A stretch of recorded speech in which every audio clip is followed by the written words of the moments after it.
Hello दोस्तों, नमस्कार। कैसे हो आप लोग? आई होप कि बड़े अच्छे होंगे और तैयारी भी बहुत ज़बरदस्त चल रही होगी आपकी। आज हम बात करते हैं पीटी क्लास 2 की, इकोनॉमी की। सॉरी। कल की क्लास में हमने देखा था कि अर्थव्यवस्था में आर्थिक गतिविधियों में उत्पादन के सेक्टर क्या क्या कितने हैं। तो 4 सेक्टर की बात हुई थी, land, labour, capital and entrepreneur या ह्यूमन कैपिटल की। आज हम बात करते हैं इकोनॉमिकल एक्टिविटी या आर्थिक गतिविधि को कुछ मानदंडों के आधार पे, कुछ स्टैंडर्ड के आधार पे हमने कुछ सेक्टर में डिवाइड करके रखा है। क्यों? ताकि हम अर्थव्यवस्था को अच्छे से रेगुलेट कर पाएँ और अर्थव्यवस्था में जो भी कमी हो रही है उसको कैसे आसानी से दूर कर सकें। ठीक है, तो इस वजह से हमने अर्थव्यवस्था को क्षेत्र में डिवाइड करके रखा है, जिसे कहते हैं सेक्टर ऑफ इकोनॉमी या अर्थव्यवस्था के क्षेत्र। ये अलग अलग आधार पे हैं।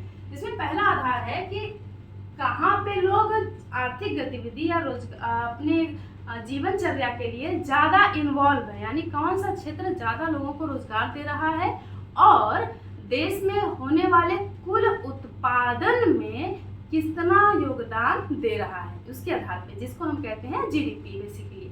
तो एम्प्लॉयमेंट और जीडीपी के आधार पे एक हमने डिवीजन किया है, जिसको हम कहते हैं अर्थव्यवस्था के sector on the basis of employment and GDP. पहला है प्राइमरी सेक्टर, दूसरा है सेकेंडरी सेक्टर, तीसरा है सर्विस सेक्टर। प्राइमरी सेक्टर क्या है? जब हम आर्थिक गतिविधि के उस क्षेत्र की बात करते हैं जहां पे प्राकृतिक संसाधनों का प्रत्यक्ष रूप से प्रयोग करके उत्पादन हो रहा हो, उसमें ह्यूमन गतिविधि इन्वॉल्व हो लेकिन प्रकृति का रोल बहुत ज़्यादा होता है, उसे हम कहते हैं प्राथमिक गतिविधि। जैसे ये सेब का उत्पादन, इसमें आपने सेब का पेड़ लगाया, आपने बस इतना किया, उसको पानी दिया, खाद दिया, और बाकी जो रोल है क्लाइमेट का, टेम्परेचर का, सब किसका है? नेचर का है, और आपको एक फल तैयार करके मिला।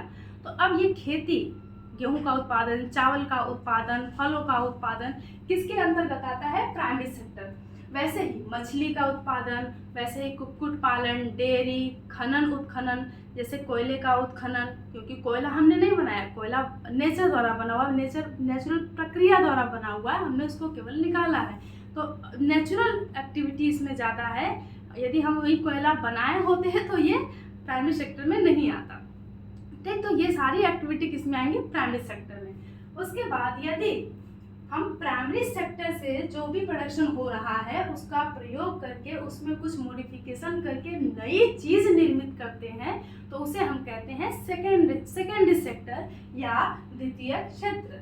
जैसे मार्कर का निर्माण, ये मार्कर जो बना है ये क्या है? सेकेंडरी सेक्टर है, क्योंकि इसमें ह्यूमन एक्टिविटी लगी है, ह्यूमन टेक्नोलॉजी लगी है। ठीक, अब दूसरा देखो, यहाँ पे कृषि में क्या हुआ? कृषि में गन्ना हुआ, गन्ने से क्या बना? गुड़ और चीनी। तो गुड़ और चीनी का निर्माण, एक नया प्रोडक्ट बन रहा है, नई चीज निर्मित हो रही है, तो किसमें आएगा? सेकेंडरी सेक्टर में।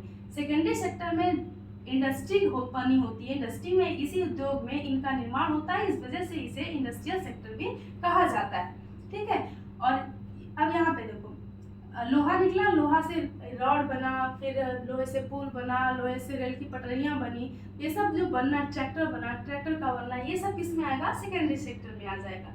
ठीक है, अब बात करते हैं किसके? सर्विस सेक्टर की।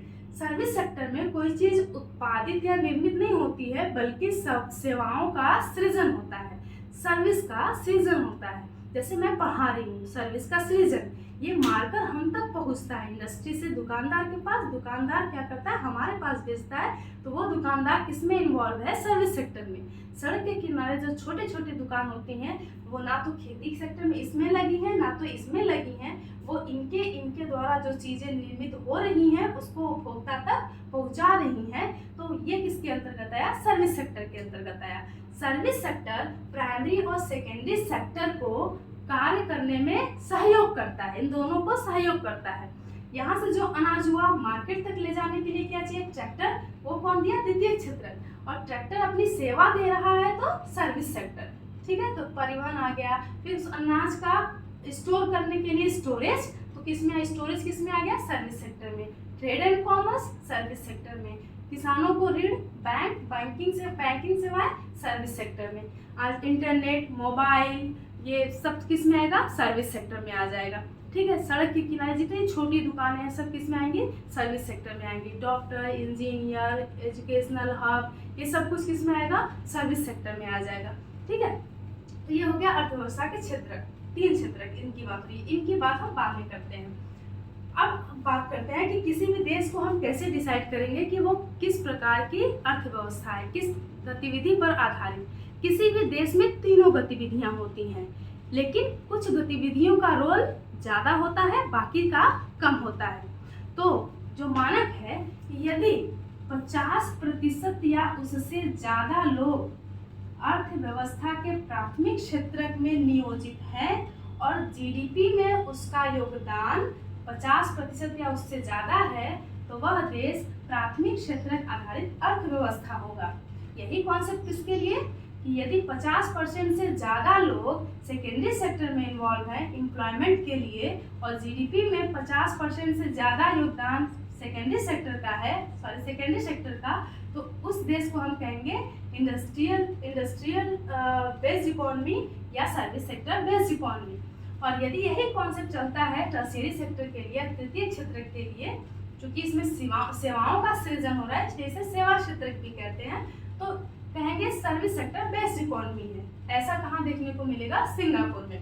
ठीक, अब यदि प्राथमिक क्षेत्र में कितना उत्पादन हुआ, सेकेंडरी सेक्टर यानी द्वितीय क्षेत्र में, टर्शियरी सेक्टर यानी सर्विस सेक्टर यानी सेवा क्षेत्र में कुल कितना उत्पादन हुआ, इनका मौद्रिक मूल्य, अंतिम मूल्य मार्केट में ये कितने में जा रही हैं, यदि उसकी गणना कर ली जाए और पूरे साल की कर ली जाए, तो पता चल जाएगा कि किसी देश में एक साल में कुल कितना प्रोडक्शन हुआ, उस देश के प्रोडक्शन का आकार कितना ज़्यादा है, वह देश की अर्थव्यवस्था कितनी बड़ी है। ठीक है, तो जीडीपी के आधार पे ये कैलकुलेशन होता है। एक वर्ष में तीनों क्षेत्रकों द्वारा उत्पादित वस्तुओं और सेवाओं का अंतिम मौद्रिक मूल्य ही क्या कहलाता है, जीडीपी या सकल घरेलू उत्पाद। इसी सकल घरेलू उत्पाद के आधार पे देश के आकार का मापन किया जाता है। ठीक है, चलो अब बात करते हैं, तुलना करते हैं। सिंगापुर किस पे है, तृतीय क्षेत्र बेस्ड इकोनॉमी है। तुलना करके देखो,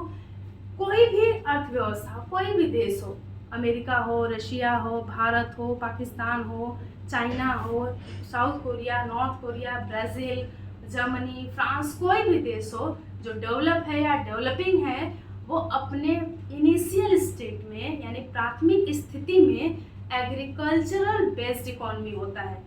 क्योंकि जब आप इतिहास उठा के देखोगे तो पहले नेचुरल प्रोसेस के थ्रू देखोगे तो लोग किस क्षेत्र में है, पशुपालन कर रहे हैं, शिकार कर रहे हैं, खेती कर रहे हैं, तो ये किस में आ जाएगा, प्राइमरी सेक्टर। तो कोई भी देश की अर्थव्यवस्था पहले किस क्षेत्र के अंतर्गत आती है, प्राथमिक क्षेत्र के अंतर्गत। और ये पीईटी 2022 के क्वेश्चन पेपर में आ चुका है, तो बड़ा ध्यान देना कि कोई भी देश अपने पहले प्रारंभिक अवस्था में किस क्षेत्र पे आधारित अर्थव्यवस्था रहता है, प्राथमिक क्षेत्र।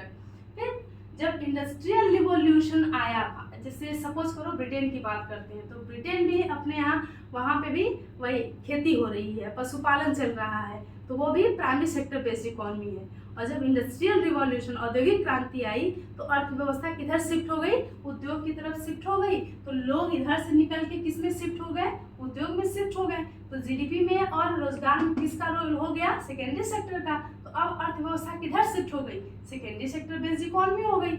अब जब इन दोनों से उत्पादन हुआ तो उसको लोगों तक डिस्ट्रीब्यूट करने के लिए अलग अलग सर्विस सेक्टर क्रिएट हो गया। और तब तक संचार तकनीकी आ गई, इंफॉर्मेशन टेक्नोलॉजी, इंटरनेट और परिवहन के नए नए साधन, एरोप्लेन, ट्रेन, बस, ट्रक, कार। अब पूरा वर्ल्ड कनेक्टेड हो गया, नई नई सेवाओं का सृजन हो गया, तो सर्विस सेक्टर बढ़ गया। तो अब इस सेक्टर से लोग कहाँ चले गए, सर्विस सेक्टर में। और इकोनॉमी में किसका रोल बढ़ गया, सर्विस सेक्टर का। तो किस पे बेस्ड इकोनॉमी हो गई, सर्विस सेक्टर बेस्ड इकोनॉमी हो गई। तो जो चरण चलता है वो ऐसे चलता है।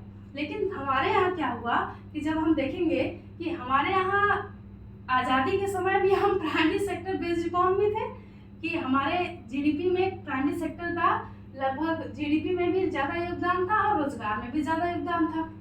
फिर हमने खेती से उठ के इंडस्ट्रियल सेक्टर पे काम करना स्टार्ट किया, नई नई टेक्नोलॉजी पे काम करना शुरू कर दिया। हमने डीआरडीओ स्थापित किया, इसरो स्थापित किया, R&D स्टार्ट हुआ, मशीन स्थापित होना शुरू हो गई, तब तक 1962 का हुआ, 1965 का हुआ, 1971 का हुआ, 1999 का कारगिल हुआ, हमारी अर्थव्यवस्था एकदम चरमरा गई।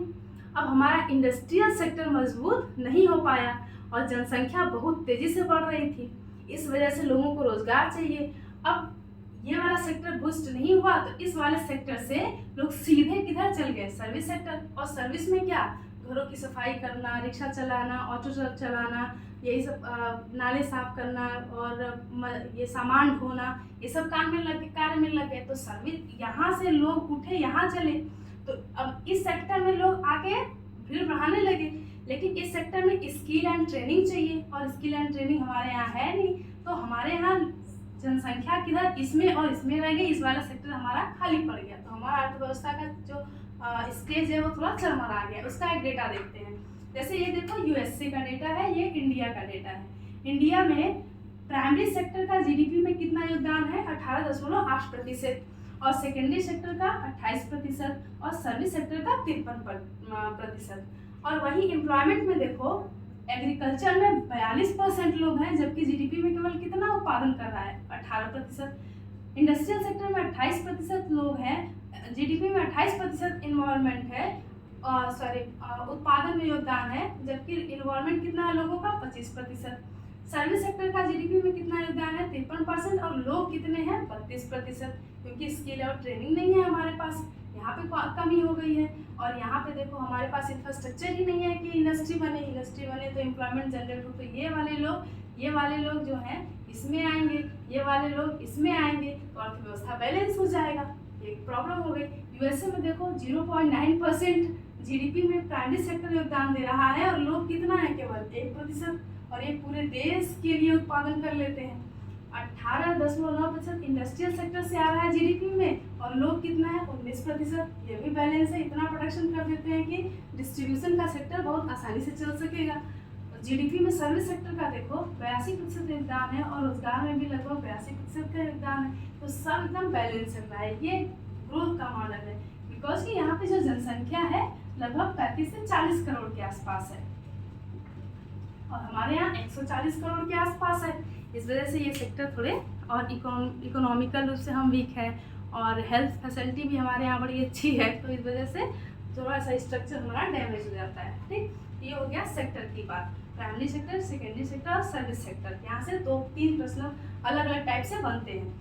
अब ये भी देख लेते हैं कि अर्थव्यवस्था क्षेत्र में दूसरा आता है स्वामित्व के आधार पर, कि जो भी प्रोडक्शन हो रहा है इंडस्ट्रियल सेक्टर या एग्रीकल्चर सेक्टर या सर्विस सेक्टर में, उसका ओनर कौन है, कौन प्रोडक्शन कर रहा है। तो आपने देखा होगा कि बहुत सारी सेवाएं जो है वो सरकार के द्वारा प्रोवाइड करी जाती हैं, जैसे स्वास्थ्य सेवाएं, शिक्षा के लिए सेवाएं। तो जब सरकार के द्वारा कोई चीज़ उत्पादित की जाती है या डिस्ट्रीब्यूट की जाती है, तो उसको हम कहते हैं पब्लिक सेक्टर या सार्वजनिक क्षेत्र। और यदि किसी निजी संस्था द्वारा, जैसे जियो हो गया और जैसे Tata iron and steel company हो गई, ये जब प्रोडक्शन करते हैं और डिस्ट्रीब्यूशन करते हैं, तो इसको हम कहते हैं प्राइवेट सेक्टर। ठीक, उसके बाद हम देखते हैं ऑर्गेनाइज, एक है नियोजन के आधार पे, कहाँ पे लोग ज़्यादा काम करते हैं। आप देखेंगे कि लोग ऐसे क्षेत्र में, ऐसे जगह पे लोग कम हैं जहाँ पे रोज़गार की गारंटी हो, जहाँ पे उनको स्वास्थ्य सुविधा मिले, जहाँ पे छुट्टी मिले लेकिन उसके बाद भी वेतन मिले, सरकारी नौकरी में होता है। और ऐसे क्षेत्र में ज़्यादा लोग हैं जहाँ पे उनके स्वास्थ्य की कोई गारंटी नहीं है, यदि आप मर भी गए तो कोई पूछने वाला नहीं है, रोज़गार की जो ड्यूरेशन है वो भी फिक्स नहीं है, रोज़गार मिला नहीं मिला, कंपनी में आज है कल निकाल दिया जाएगा। तो इसके आधार पे भी हमने अर्थव्यवस्था को 2 सेक्टर में डिवाइड किया है, ऑर्गेनाइज सेक्टर, इनऑर्गेनाइज सेक्टर, संगठित क्षेत्र और असंगठित क्षेत्र। ये क्या होता है, ये नेक्स्ट क्लास में डिस्कस करेंगे। Thank you.